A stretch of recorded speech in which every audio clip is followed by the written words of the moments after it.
ایک مومن کی عزت اور ایک مومن کا مال اسلام کی نگاہ میں کعبہ کے مقابلے میں زیادہ عزیز ہے.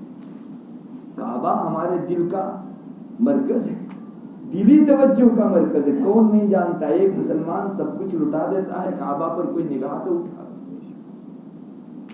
اللہ نہ کرے کسی نے کعبہ ڈھایا، کتنا بڑا جرم کیا، لیکن مسلمان کی عزت کو ڈھانا اس سے بڑا جرم ہے.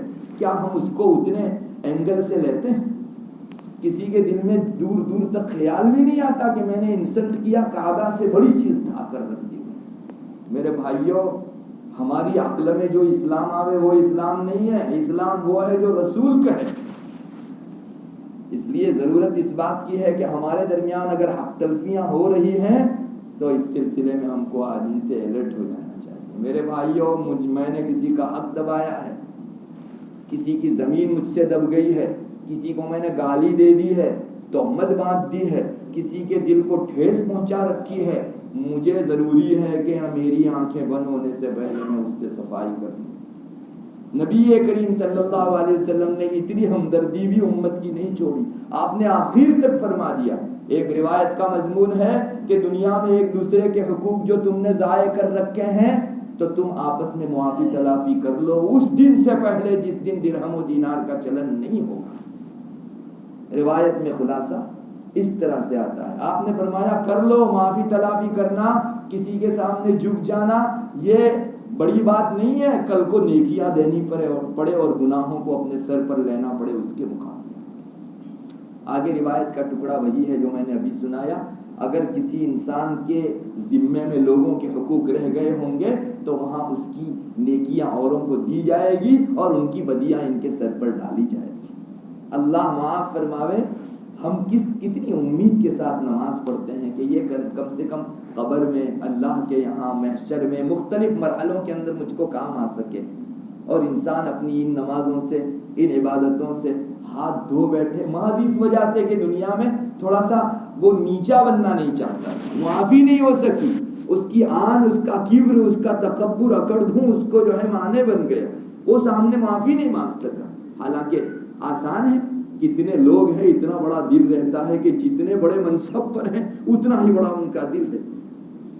معافی مانگنا کوئی انسان کی گراوٹ نہیں ہے. شریف لوگوں کی نگاہ کے اندر یہ اس کی عزت ہے. اس لیے میرے بھائیوں، سب سے بنیادی چیز تو یہی ہے کہ ہمارے پاس کسی کا کوئی حق رہ گیا ہو تو سب سے پہلے وہ حق دے دو. یاد رکھو، کسی کا حق ہمارے پاس ہے، مثلا پیسہ ہے، زمین ہے ہمارے پاس، اور ہم اللہ سے معافی تلافی کریں، تب تک معافی نہیں ہوگی جب تک آپ اس کی چیز لوٹاؤ نہیں. اور زبانی جمع خرچ اس کے ساتھ کر لیں، چیز نہ دیں، تو جب تک وہ اس چیز کے لینے کو معاف نہ کرے آپ کا حق اس کے ہاں کہتے ہوئے بھی معاف نہیں ہو. زبانی جمع خرچ کو سوری کہہ دینے بہت آسان ہے. چیز دے دو اس کی جس کی ہے اس کو. یہ معافی کی تکمیل ہے، ورنہ معافی تک کی تکمیل نہیں ہوگی. یا تو اس کو صاف کہو کہ تمہارا پیسہ اتنا میرے پاس رہ گیا ہے، تم ان پیسے کو معاف کرتے ہو، تمہاری زمین میں نے اتنی دبائی ہے، تم معاف کرتے ہو یا کچھ لینا چاہتے ہیں. پھر اگر وہ آزادانہ تم کو کہے کہ مجھے نہیں لینا ہے، تب جا کے یہ بات معاف ہوگی. صرف سوری کہہ دینا، یہ جو ہے انگریزوں نے بہت سارے رسمی اخلاق جوڑ رکھے ہیں. اسلام کا اس سے کوئی سروکار نہیں. اسلام تو معنویت چاہتا ہے. ہمارے یہاں السلام علیکم کا ایک رواج ہے. بھئی یہ رواج نہیں ہے، شریعت کا ایک حصہ ہے. سلام میں مسلمان دوسرے کو یہ کہتا ہے کہ میری جانب سے تم سلامت. اللہ کا نام لے کر، السلام اللہ کا نام، میری جانب سے تم کو کوئی ضیق نہیں پہنچے گی، کوئی تکلیف نہیں پہنچے گی. یہ ایک معنویت رکھنے والا سلام. اور انگریزوں کے یہاں گڈ مارننگ، گڈ ایوننگ بے معنی. کیا گڈ ایوننگ ہوگی؟ حضرت تھانوی رحمۃ اللہ علیہ باقاعدہ اس پر جو ہے بڑا اہتمام سے فرمایا کرتے تھے یہ رسمی اخلاق ہے. تو ہمارے یہاں رسمی اخلاق میں ایک سوری بھی آ گیا. تکلیف پہنچا اور سوری کہہ دو، وہ بس. ارے اس امید پر تکلیف پہنچانا کہ سوری کہہ کر جو ہے معاملہ صاف کر دیں گے، اس سے کام نہیں چلتا. آپ بچو دوسروں کو تکلیف دینے سے، دوسرے کی عزت اور پگڑی اچھالنے سے، دوسرے کا مال لینے سے. اللہ کرے مسلمان اس سبق کو سیکھنے والا ہو، ورنہ ہم جس روش پر جا رہے ہیں کہ اللہ کے حقوق کی ادائیگی کا اہتمام اور بندوں کے حقوق کی طرف سے آنکھیں بند کر دینا، یہ بہت خطرناک موڑ ہے، اور آگے جا کر جب منزل آئے گی تب پتہ چلے گا کہ ہم نے اپنی زندگی ضائع کر دی ہے، جبکہ اس نے نمازیں بھی پڑھی ہے، روزے بھی رکھے ہیں، زکوٰۃ بھی دی ہے، لیکن بندوں کے حقوق کے تعلق سے بڑا غافل تھا یہ آدمی۔ اللہ تعالیٰ کے یہاں اس آدمی نے اپنے پاؤں پر کلاڑا مارا اور بہت کچھ ضائع کر کے اس دنیا سے رخصت ہوا۔ اس لیے میرے بھائیوں پھر سے کہوں گا کہ ایک تو جس کا حق ہے اسے ادا کر دو، معافی تلافی کر لو، جی ٹھنڈا کر لو سامنے والے آدمی کا، اور تیسرے نمبر پر اپنے رب کو بھی کہا کرو۔ کتنی پیاری دعا سکھلائی گئی ہے حدیث شریف کے اندر، اللہم انی اتخذ عندک عہدا لن تخلفنی، اے اللہ میں تیرے ساتھ ایک قرار کرتا ہوں، ایک ایگریمنٹ کرتا ہوں، تو کبھی بھی اس کی مخالفت نہیں کرے گا۔ اللہ کے یہاں مخالفت نام کی کوئی چیز ہے ہی نہیں۔ اللہم انی اتخذ عندک عہدا لن تخلفنی فانما انا بشر، میں تو بشر ہوں، ایما مؤمن آذیتہ او شتمتہ او جلدتہ او لعنتہ او اغتبتہ فاجعلها له صلاة وزکاة وقربة تقربہ بها الیک۔ اللہ میں نے کسی کو مار رکھا، کسی بھی مسلمان کو، کسی کو تکلیف پہنچا رکھی ہو، کسی کو گالی دے رکھی ہو، کسی کی غیبت کر رکھی ہو، مار پیٹ کر رکھی ہو، اے اللہ میری جانب سے اس کو ڈھیر ساری نیکیاں عطا فرما اور اس کے اوپر اپنی رحمتوں کی بارش فرما، تاکہ وہ مجھ سے راضی ہو جائے اور مجھ کو معاف کر دے۔ جو لوگ اس دنیا سے رخصت ہو گئے ہیں ان کے حقوق ہمارے سر پر باقی ہیں، علماء لکھتے ہیں کہ ان کو پڑھ کے بخش دیا کرو، اللہ ان کو اتنا ثواب دے دیں گے انشاءاللہ کہ کل کو آپ سے حقوق کا مطالبہ کرنے کے بجائے وہ معافی تلافی سے کام لیں گے، اور زندہ ہیں ان لوگوں سے معافی تلافی کیجیے۔ اللہ تبارک و تعالی ہم سب کو ان باریک چیزوں کی طرف توجہ کی توفیق مرحمت فرمائے۔ وآخر دعوانا